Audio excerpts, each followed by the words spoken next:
નમસ્કાર દર્શક મિત્રો, આજે આપણે શિવપુરાણમાં જોઈશું કે બાણાસુર તપસ્યા કરે છે. શિવ દ્વારા તેમને વરદાન પ્રાપ્તિ થાય છે. શિવગણો અને પુત્રો સહિત શંકર ભગવાન તેમના નગરમાં નિવાસ કરે છે. બાણની પુત્રી ઉષાને સ્વપ્ન સમયમાં અનિરુદ્ધ સાથે મિલન થાય છે. ચિત્રલેખા દ્વારા અનિરુદ્ધનું દ્વારકાથી અપહરણ થાય છે. બાણ દ્વારા અનિરુદ્ધનું નાગપાશમાં બંધન થાય છે. દુર્ગાના સ્તવનથી અનિરુદ્ધ બંધનમુક્ત થાય છે. નારદ દ્વારા સમાચાર મેળવીને શ્રી કૃષ્ણ શોણિતપુર પર ચઢાઈ કરે છે. શિવ સાથે એમનું ઘોર યુદ્ધ થાય છે અને શિવની આજ્ઞાથી શ્રી કૃષ્ણ એમને ઝુંબણાસ્ત્રથી મોહિત કરીને બાણની સેનાનો સંહાર કરે છે. તો સ્વાગત છે તમારું મારી ચેનલ પૌરાણિક કથા ટીવી પર.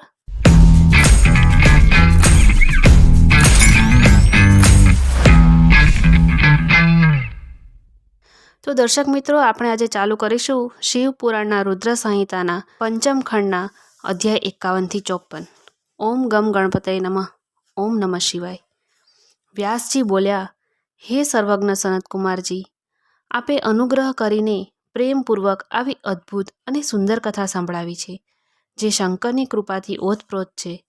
હવે મને શશી મૌલીના એ ઉત્તમ ચરિત્રનું શ્રવણ કરવાની ઈચ્છા છે, જેમાં એમણે પ્રસન્ન થઈને બાણાસુરને ગણાધ્યક્ષ પદ પ્રદાન કર્યું હતું. સનતકુમારજી કહે છે, હે વ્યાસજી, પરમાત્મા શંભુની એ કથા જેમાં એમણે પ્રસન્ન થઈને બાણાસુરને ગણનાયક બનાવ્યો હતો, એ આદરપૂર્વક સાંભળો. આ પ્રસંગમાં જ મહાપ્રભુ શંકરનું એ પણ સુંદર ચરિત્ર આવશે, જેમાં એમણે બાણાસુર પર આગ્રહ કરીને શ્રી કૃષ્ણ સાથે સંગ્રામ કર્યો હતો. હે વ્યાસજી, દક્ષ પ્રજાપતિની 13 કન્યાઓ કશ્યપ મુનિની પત્નીઓ હતી. એ બધી જ પતિવ્રતા તથા સુશીલ હતી. એમાં દિતિ સૌથી મોટી હતી, જેના છોકરા દૈત્ય કહેવાય છે. અન્ય પત્નીઓથી પણ દેવતા તથા ચરાચર સહિત સમસ્ત પ્રાણી પુત્ર રૂપે ઉત્પન્ન થયા હતા. જ્યેષ્ઠ પત્ની દિતિના ગર્ભથી 2 મહાબલી પુત્ર પેદા થયા. એમાં હિરણ્યકશિપુ જ્યેષ્ઠ હતો અને નાના ભાઈનું નામ હતું હિરણ્યાક્ષ. હિરણ્યકશિપુને 4 પુત્રો થયા. એ દૈત્યશ્રેષ્ઠોના નામ ક્રમશઃ હલાદ, અનુહલાદ, સંહલાદ અને પ્રહલાદ હતા. એમાં પ્રહલાદ જીતેન્દ્રિય તથા મહાન વિષ્ણુ ભક્ત થયા. એમનો નાશ કરવા માટે કોઈ પણ દૈત્યમાં સામર્થ્ય ન હતું. પ્રહલાદનો પુત્ર વિરોચન થયો. એ દાનવોમાં સર્વશ્રેષ્ઠ હતો. એણે વિપ્ર રૂપે યાચના કરનાર ઇન્દ્રને પોતાનું માથું જ આપી દીધું હતું. એનો પુત્ર બલિ થયો. એ મહાદાની અને શિવભક્ત હતો. એણે વામન રૂપધારી વિષ્ણુને આખી પૃથ્વી દાનમાં આપી દીધી. બલિનો ઔરસ પુત્ર બાણ થયો. તે શિવભક્ત, માની, ઉદાર, બુદ્ધિમાન, સત્ય પ્રતિજ્ઞ અને સહસ્રોનું દાન કરનારો હતો. એ અસુરરાજે પૂર્વકાળમાં ત્રિલોકીને તથા ત્રિલોધીપતિઓને બળપૂર્વક જીતીને શોણિતપુરમાં પોતાની રાજધાની બનાવી અને ત્યાં જ રહીને રાજ્ય કરવા લાગ્યો. એ સમયે દેવગણ શંકરની કૃપાથી એ શિવભક્ત બાણાસુરના કિંકર સમાન થઈ ગયા. એના રાજ્યમાં દેવતાઓ સિવાય બીજી કોઈ પ્રજા દુઃખી નહોતી. શત્રુ ધર્મનો વર્તાવ કરનારા દેવતા શત્રુતાવશ જ કષ્ટ ભોગવી રહ્યા હતા. એક સમયે એ મહાઅસુર પોતાની સહસ્ત્ર ભુજાઓથી તાળી વગાડતા વગાડતા તાંડવ નૃત્ય કરીને મહાદેવ શિવને પ્રસન્ન કરવાની ચેષ્ટા કરવા લાગ્યો. એના એ નૃત્યથી ભક્તવત્સલ શંકર સંતુષ્ટ થઈ ગયા. પછી એમણે પરમ પ્રસન્ન થઈ એની તરફ કૃપા દ્રષ્ટિથી જોયું. ભગવાન શંકર તો સંપૂર્ણ લોકોના સ્વામી અને ભક્ત વાંછા કલ્પતરુ જ હતા. એમણે બલિનંદન મહાસુર બાણને વરદાન આપવાની ઈચ્છા પ્રગટ કરી. હે મુને, બલિનંદન મહાદૈત્ય બાણ શિવભક્તોમાં શ્રેષ્ઠ અને પરમ બુદ્ધિમાન હતો. એણે પરમેશ્વર શંકરને પ્રણામ કરીને એમની સ્તુતિ કરી અને કહ્યું, હે પ્રભુ, આપ મારા રક્ષક થઈ જાઓ અને પુત્રો તથા ગણો સહિત મારા નગરના અધ્યક્ષ બનીને સર્વથા પ્રીતિનો નિર્વાહ કરતાં કરતાં મારી પાસે જ નિવાસ કરો. સનતકુમારજી કહે છે, હે મહર્ષિ, એ બલિપુત્ર બાણ નિશ્ચય જ શિવની માયાથી મોહમાં પડી ગયો હતો. એટલે એણે મુક્તિ પ્રદાન કરનાર મહેશ્વરને મેળવીને પણ આવું વરદાન માગ્યું. ત્યારે ઐશ્વર્યશાળી ભક્તવત્સલ શંભુ એને વરદાન આપીને પુત્રો અને ગણોની સાથે પ્રેમપૂર્વક ત્યાં જ નિવાસ કરવા લાગ્યા. એકવાર બાણાસુરને બહુ જ ગર્વ થઈ ગયો. એણે તાંડવ નૃત્ય કરીને શંકરને સંતુષ્ટ કર્યા.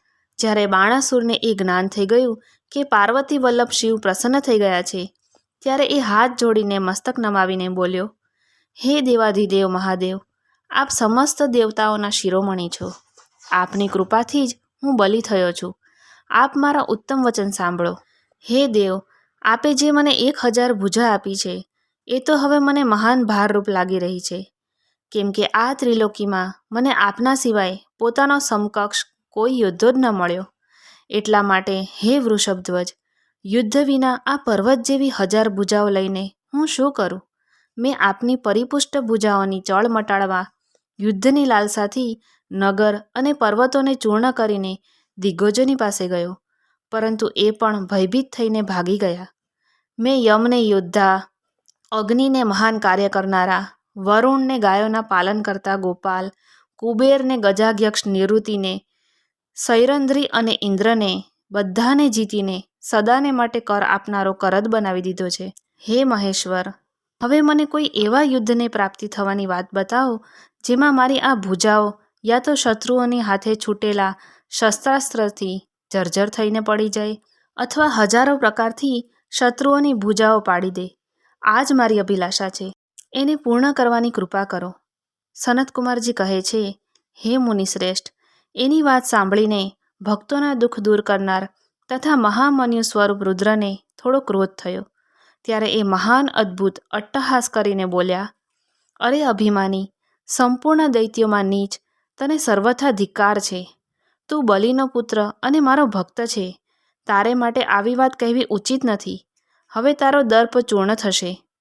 તારે શીઘ્ર જ મારા સમાન બળવાન સાથે અકસ્માત મહાન ભીષણ યુદ્ધ પ્રાપ્ત થશે. એ સંગ્રામમાં તારી આ પર્વત જેવી ભુજાઓ જલાઉ લાકડાની જેમ શસ્ત્ર અસ્ત્રથી છિન્ન ભિન્ન થઈને ભૂમિ પર પડશે. હે દુષ્ટાત્મન, તારા આયુધાગાર પર સ્થાપિત થનારી જે આ મનુષ્યના માથાવાળી મયુરધ્વજ ફરકી રહી છે, એનો જ્યારે વાયુભય વગર જ પતન થઈ જશે, ત્યારે તું તારા ચિત્તમાં સમજી લેજે કે તે મહાન ભયાનક યુદ્ધ આવી પહોંચ્યું છે. એ સમયે તું ઘોર સંગ્રામનો નિશ્ચય કરીને પોતાની સમગ્ર સેના સાથે ત્યાં જજે. આ સમય તો તું પોતાના મહેલમાં પાછો ચાલ્યો જા, કેમ કે એમાં જ તારું કલ્યાણ છે. હે દુર્મતે, ત્યાં તને પ્રસિદ્ધ મોટા મોટા ઉત્પાતો જોવા મળશે. આમ કહીને ગર્વહારી ભક્તવત્સલ ભગવાન શંકર ચૂપ થઈ ગયા. સનતકુમારજી કહે છે, હે મુને, આ સાંભળીને બાણાસુરે દિવ્ય પુષ્પોથી કળીઓથી અંજલિ ભરીને રુદ્રની અભ્યર્ચના કરી અને પછી એ મહાદેવને પ્રણામ કરીને તે પોતાને ઘેર પાછો ફર્યો. તદનંતર કોઈ એક વખત દૈવવશ એનો એ ધ્વજ પોતાની મેળે જ તૂટીને પડી ગયો. આ જોઈને બાણાસુર હર્ષિત થઈ ગયો અને યુદ્ધને માટે તૈયાર થઈ ગયો. એ પોતાના હૃદયમાં વિચાર કરવા લાગ્યો કે કયો યુદ્ધપ્રેમી યોદ્ધો કયા દેશથી આવશે જે વિવિધ પ્રકારના શસ્ત્ર અસ્ત્રોનો પારગામી વિદ્વાન હશે અને મારી 1000 ભુજાઓને ઈંધણની જેમ કાપી નાખશે, તથા હું પણ પોતાના અત્યંત તીક્ષ્ણ શસ્ત્રોથી એના સેંકડો ટુકડા કરી દઈશ. એ જ સમયે શંકરની પ્રેરણાથી એ સમય આવી ગયો. એક દિવસ બાણાસુરની કન્યા ઉષા વૈશાખ માસમાં માધવની પૂજા કરીને માંગલિક શૃંગારથી સુસજ્જિત થઈને રાત્રિના સમયે પોતાના ગુપ્ત અંતઃપુરમાં સૂઈ રહી હતી. એ જ સમયે દેવી પાર્વતીની શક્તિથી સ્વપ્નમાં શ્રી કૃષ્ણના પૌત્ર અનિરુદ્ધનું મિલન પ્રાપ્ત થયું. જાગ્યા પછી તે વ્યાકુળ થઈ ગઈ અને એણે એની સખી ચિત્રલેખાને સ્વપ્નમાં મળેલ એ પુરુષને લાવી આપવા કહ્યું. ત્યારે ચિત્રલેખાએ કહ્યું, હે દેવી, તમે સ્વપ્નમાં જે પુરુષ જોયો છે એને ભલા હું કેવી રીતે લાવી શકું, જ્યારે કે હું તો એને જાણતી પણ નથી. એના આવા કથન પર દૈત્યકન્યા ઉષા પ્રેમાંધ થઈને મરવા માટે તૈયાર થઈ ગઈ. ત્યારે તે દિને એની એ સખીએ તેને બચાવી. હે મુનિશ્રેષ્ઠ, કૌભાંડની પુત્રી ચિત્રલેખા ખૂબ બુદ્ધિમતી હતી. તે બાણતનયા ઉષાને પુનઃ કહેવા લાગી, હે સખી, જે પુરુષે તમારા મનનું હરણ કર્યું છે એને બતાવો તો ખરા. જો એ ત્રિલોકીમાં ક્યાંય પણ હશે તો હું એને લઈ આવીશ અને તમારા કષ્ટને દૂર કરીશ. સનતકુમારજી કહે છે, હે મહર્ષે, આમ કહીને ચિત્રલેખાએ વસ્ત્રના પડદા પર દેવતાઓ, દૈત્યો, દાનવો, ગાંધર્વો, સિદ્ધો, નાગ અને પક્ષ વગેરેના ચિત્ર અંકિત કર્યા. પછી તે મનુષ્યના ચિત્ર દોરવા લાગી. એમાં વૈષ્ણવ વંશીઓના પ્રકરણના આરંભ થવા પર એણે શૂર, વસુદેવ, રામ, કૃષ્ણ અને નરશ્રેષ્ઠ પ્રદ્યુમ્નના ચિત્રો બનાવ્યા. પછી જ્યારે એણે પ્રદ્યુમ્ન નંદન અનિરુદ્ધનું ચિત્ર દોર્યું ત્યારે એને જોઈને ઉષા લજ્જિત થઈ ગઈ. એનું મુખ અવનત થઈ ગયું અને હૃદય હર્ષથી પરિપૂર્ણ થઈ ગયું. ઉષાએ કહ્યું, હે સખી, રાત્રે જે મારી પાસે આવ્યો હતો અને જેણે શીઘ્ર જ મારા ચિત્તરૂપી રત્નને ચોરી લીધું છે તે ચોર પુરુષ આ જ છે. તદનંતર ઉષાએ અનુરોધ કર્યો. ત્યારે ચિત્રલેખા જેઠ વદ ચતુર્દશીના ત્રીજે પહોરે દ્વારકાપુરી પહોંચી ગઈ અને ક્ષણ માત્રમાં જ પલંગ પર બેઠેલા અનિરુદ્ધને મહેલમાંથી ઉઠાવી લાવી. તે દિવ્ય યોગિની હતી. ઉષા પોતાના પ્રિયતમને મેળવીને પ્રસન્ન થઈ ગઈ. આ બાજુ અંતઃપુરના દ્વારનું રક્ષણ કરનારા નેતરની લાકડી ધારણ કરેલા પહેરેદારોએ ચેષ્ટાથી તથા અનુમાનથી એ વાતને લક્ષ્યમાં લઈ લીધી. એમણે એક દિવ્ય શરીરધારી, દર્શનીય, સાહસી તથા સમરપ્રિય નવયુવકને કન્યાની સાથે દુશીલતાનું આચરણ કરતા જોઈ પણ લીધો હતો. એને જોઈને કન્યાના અંતઃપુરની રક્ષા કરનારા એ મહાબલી પુરુષોએ બલિપુત્ર બાણાસુર પાસે જઈને બધી વાતો નિવેદિત કરી દીધી. દ્વારપાળ બોલ્યા, હે દેવ, ખબર નહીં આપના અંતઃપુરમાં બળપૂર્વક પ્રવેશ કરીને કયો પુરુષ સંતાયો છે. તે ઇન્દ્ર તો નથી લાગતો કે જે વેશ બદલીને આપની કન્યાનો ઉપભોગ કરી રહ્યો છે. હે મહાબાહુ દાનવરાજ, એને અહીં જુઓ અને જેવું ઉચિત સમજો તેવું કરો. આમાં અમારા લોકોનો કોઈ દોષ નથી. સનતકુમારજી કહે છે, હે મુનિશ્રેષ્ઠ, દ્વારપાલનું આ વચન સાંભળીને તથા કન્યાનું દૂષિત થવાનું કથન સાંભળીને મહાબલી દાનવરાજ બાણ આશ્ચર્યચકિત થઈ ગયો. ત્યારબાદ તે કુપિત થઈને અંતઃપુરમાં જઈ પહોંચ્યો. ત્યાં એણે પ્રથમ અવસ્થામાં વર્તમાન દિવ્ય શરીરધારી અનિરુદ્ધને જોયો. એને મહાન આશ્ચર્ય થયું. પછી એણે એનું બળ બતાવવા, શક્તિ પ્રદર્શન કરવા 10,000 સૈનિકોને મોકલીને આજ્ઞા આપી કે એને મારી નાખો. સેનાએ અનિરુદ્ધ પર આક્રમણ કર્યું ત્યારે અનિરુદ્ધે જોતજોતામાં વાતમાં 10,000 સૈનિકોને કાલને હવાલે કરી દીધા. પછી તો અસંખ્ય સેના પર સેના આવવા લાગી અને અનિરુદ્ધ એમને કાળનો કોળિયો બનાવતો ગયો. ત્યાર પછી એમણે બાણાસુરનો વધ કરવાને માટે એક શક્તિ હાથમાં લીધી જે કાલાગ્નિની સમાન ભયંકર હતી. પછી એનાથી જ રથની બેઠક પર બેઠેલા બાણાસુર પર પ્રહાર કર્યો. એનો ઘોર ઘા ચોટ ખાઈને વીરવર બાણ ત્યાં જ અંતર્ધ્યાન થઈ ગયો. પછી મહાવીર બલિપુત્ર બાણે, જે મહાન બાળ સંપન્ન તથા શિવભક્તિ હતો, છળપૂર્વક અનિરુદ્ધને નાગપાશથી બાંધી લીધો. આ રીતે એમને બાંધીને એને પાંજરામાં કેદ કરીને તે યુદ્ધથી ઉપરામ થઈ ગયો. ત્યાર પછી બાણ કુપિત થઈને મહાબલી સુતપુત્રને કહેવા લાગ્યો, હે સુતપુત્ર, ઘાસ ફૂસથી ઢંકાયેલા અગાધ કૂવામાં આને ધકેલી દો અને આ પાપીને મારી નાખો. વધારે તો શું કહું, એને સર્વથા મારી જ નાખવો જોઈએ. સનતકુમારજી કહે છે, હે મુને, એની આ વાત સાંભળીને ઉત્તમ મંત્રીઓમાં શ્રેષ્ઠ ધર્મબુદ્ધિ નિશાચર કૌભાંડે બાણાસુરને કહ્યું, હે દેવ, થોડો વિચાર તો કરો.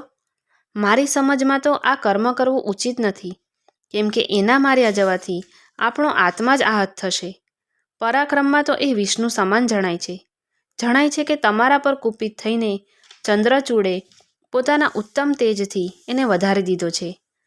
સાહસમાં એ શશિમૌલીની સમાનતા કરી રહ્યો છે, કેમ કે આ અવસ્થા અથવા દશાએ પહોંચી ગયો હોવા છતાં પણ એ પુરુષાર્થ પર અડગ ટકી રહ્યો છે. એ એવો બલી છે કે યદ્યપિ નાગ એને બળપૂર્વક ડંખી રહ્યા છે, તથાપિ એ આપણા લોકોને લણવત જ સમજી રહ્યો છે. સનતકુમારજી કહે છે, હે વ્યાસજી, દાનવ કૌભાંડ રાજનીતિના જ્ઞાતાઓમાં શ્રેષ્ઠ હતો. એ બાણને આવું કહીને પુનઃ અનિરુદ્ધને કહેવા લાગ્યો. કૌભાંડે કહ્યું, હે નરાધમ, હવે તું વીરવર દૈત્યરાજની સ્તુતિ કર અને દીનવાણીથી બોલ કે હું હારી ગયો છું. આવું કહીને વારંવાર નમસ્કાર કર, હાથ જોડ. આવું કરવાથી જ તું મુક્ત થઈ શકીશ, અન્યથા તારે બંધન વગેરેનું દુઃખ ભોગવવું પડશે. એની વાત સાંભળીને અનિરુદ્ધે ઉત્તર આપતા કહ્યું, હે દુરાચારી નિશાચર, તને ક્ષત્રિય ધર્મનું જ્ઞાન નથી? અરે, શૂરવીર માટે દીનતા દેખાડવી અને યુદ્ધથી વિમુખ થવું મરણથી પણ વધારે કષ્ટદાયક હોય છે. મારા વિચારથી તો વિરુદ્ધાચરણ કાંટાની જેમ ભોંકાઈ જનારું હોય છે. વીરમાની ક્ષત્રિય માટે તો રણભૂમિમાં સદા સન્મુખ લડતા લડતા મરવું જ શ્રેયસ્કર છે. ભૂમિ પર પડીને હાથ જોડીને દિનની માફક મરવાનું ક્યારેય નથી હોતું. સનતકુમારજી કહે છે, હે મુને, આ રીતે અનિરુદ્ધે ઘણી બધી વીરતાની વાતો કહી, જેને સાંભળીને બાણાસુરને મહાન વિસ્મય થયો અને એને ક્રોધ પણ થયો. એ જ સમયે સમસ્ત વીરોના, અનિરુદ્ધના અને મંત્રી કૌભાંડને સાંભળતા સાંભળતા બાણાસુરના આશ્વાસન અર્થે આકાશવાણી થઈ. આકાશવાણીએ કહ્યું, હે મહાબલી બાણ, તું બલિનો પુત્ર છે, તેથી થોડો વિચાર તો કર. હે પરમ બુદ્ધિમાન શિવભક્ત, તારે માટે ક્રોધ કરવો ઉચિત નથી. શિવ સમસ્ત પ્રાણીઓના ઈશ્વર, કર્મોના સાક્ષી અને પરમેશ્વર છે. આ આખું ચરાચર જગત એમને જ આધીન છે. એ જ સદા રજોગુણ, સત્વગુણ અને તમોગુણનો આશ્રય લઈને બ્રહ્મા, વિષ્ણુ અને રુદ્ર રૂપે લોકોની સૃષ્ટિ, લોકોનું ભરણ પોષણ અને લોકોનો સંહાર કરે છે. તે સર્વાંતર્યામી, સર્વેશ્વર, સૌના પ્રેરક, સર્વશ્રેષ્ઠ, વિકાર રહિત, અવિનાશી, નિત્ય અને માયાધીશ હોવા છતાં પણ નિર્ગુણ છે. હે બલિના શ્રેષ્ઠ પુત્ર, એમની ઈચ્છાથી નિર્બળને પણ બળવાન સમજવા જોઈએ. હે મહામતે, મનમાં આવી રીતે વિચાર કરીને સ્વસ્થ થઈ જાઓ. વિવિધ પ્રકારની લીલાઓ રચવામાં નિપુણ ભગવાન શંકર ગર્વને સમાપ્ત કરી દેનારા છે. તે આ સમયે તમારા ગર્વના ચૂરે ચૂરા કરી દેશે. સનતકુમારજી કહે છે, હે મહામુને, આટલું કહીને આકાશવાણી બંધ થઈ ગઈ. ત્યારે એના વચનને માનીને બાણાસુરે અનિરુદ્ધનો વધ કરવાનો વિચાર માંડી વાળ્યો. ત્યારબાદ ઝેરી નાગપાશથી બંધાયેલા અનિરુદ્ધે એ જ ક્ષણે દુર્ગાનું સ્મરણ કર્યું. અનિરુદ્ધે કહ્યું, હે શરણાગત વત્સલે, આપ તો યશ પ્રદાન કરનારા છો. આપનો રોષ બહુ ઉગ્ર હોય છે. હે દેવી, હું નાગપાશથી બંધાયેલો છું અને નાગોની વિષજ્વાલાઓથી સંતપ્ત થઈ રહ્યો છું. માટે આપ શીઘ્ર જ પધારો અને મારી રક્ષા કરો. સનતકુમારજી કહે છે, હે મુનીશ્વર, જ્યારે અનિરુદ્ધે દળેલા કાળા કોલસા સમાન કૃષ્ણવર્ણવાળા કાલીને આ પ્રકારે સંતુષ્ટ કર્યા, ત્યારે જેઠ વદ ચતુર્દશીના મહારાત્રિમાં ત્યાં તે પ્રગટ થયા. એમણે એ સર્વરૂપી ભયાનક બાણોને ભસ્મસાત કરી દીધા અને પોતાના બલિષ્ઠ મુક્કાના આઘાતથી એ નાગપંજરને વિદીર્ણ કરી દીધું.